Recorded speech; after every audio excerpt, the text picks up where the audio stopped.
Cheryl Snapp Conner, the founder and CEO of Snapp Conner PR. You've been an entrepreneur most of your life. So the question today is, if tomorrow you had to start a brand new business, you sold Snapp Conner PR, you had to start a new business, what would be your new business idea and why? And could you go into some of the details so that people can learn from this? I would go into a writing business. I would Okay. sell writing services only. Okay. It would be, in many ways, lower stress than a public relations business because it would not be based on securing press. Some of the messaging skills might apply, but I would work specifically with people who are serious about their message. Okay. Not thinking about writing or writing material and content as a commodity that I just need to fill space with. It needs to be a certain word count. I don't care. All of these nests of mommy bloggers who charge a little bit of money and produce something, they can cover that. But the people who have real strategy, where you pair with certain CEOs, the greatest minds in the business, and help them express themselves in the best way possible, that would be a rewarding thing to do. It would also be something that could be accomplished from the beach, in your workout clothes, on your own time, and have a lot of flexibility. So who knows? I may do that someday. But would this be a writing service for more executives then? Maybe for both, but because my writing skills fall more in the executive space than fiction kind of outcomes, it's what I would execute and lean towards. Okay, so let's say we have like Sarah, the CEO, who wants to hire you to write content. How would you pitch that to her as a service, and how would you know how to charge? That wouldn't be terribly difficult because I would walk in and any CEO, pretty much any CEO, either is writing or knows they need to or wants to. Okay. So I can take that headache away. I can make this work for you. I can provide you what you need. For example, I went to a Hero Partners event, 27 CEOs. And somebody mentioned writing, and 27 groans went up. Like we were talking about trips to the dentist. Like, oh, I promised my team I would do this. It's the biggest chore hanging over my head. So to remove that pain from people and to provide great value beyond what they anticipate is possible, that's a high value.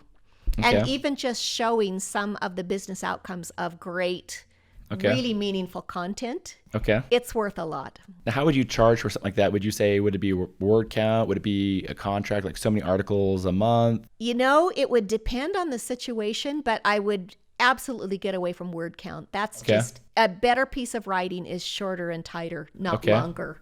No incentive to add fluffy, meaningless words would be good. So it might be more on pieces of writing that are the length that they need to be. But maybe it would be a certain price per month.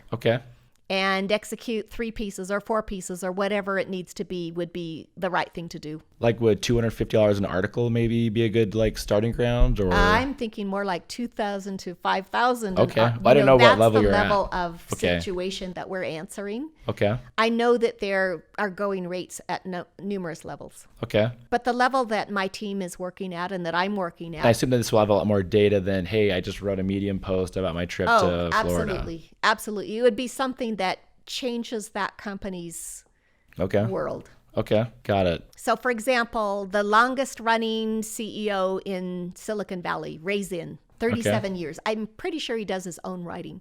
But that kind of a person who's got a wealth of knowledge other people could really benefit from. How would you build a business like that while in Utah? I mean, is there enough clients like that in Utah, or would you have to like relocate? I wouldn't have to relocate. There would be probably ample in Utah, but actually that's the kind of a business you can run from anywhere.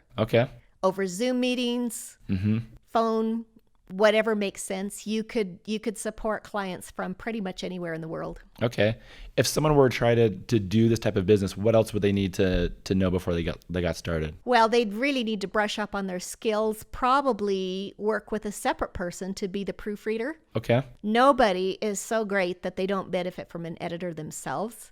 So knowing that and delivering on it so that you never suffer the embarrassment. Just this morning, I was joking with someone about having written an article. It was for a client. It was up online and published. It was about the aftermath of the Sandy hurricane.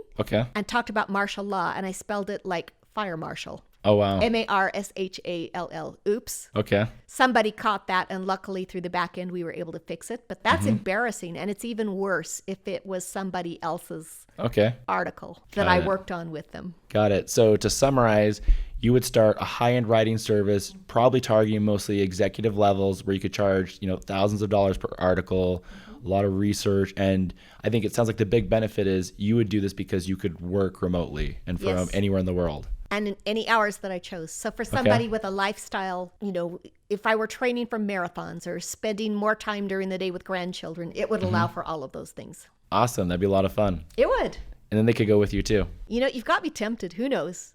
I expect to see a press release on this next week. So awesome. Well, thank you so much, Cheryl. And we'll include your information on how they can follow you on Forbes or other places you write or your own company, Snapp Conner PR. So thank you so much. And we'll do a high five. High five. All right. Thank you. Thank you. All right. See you guys soon.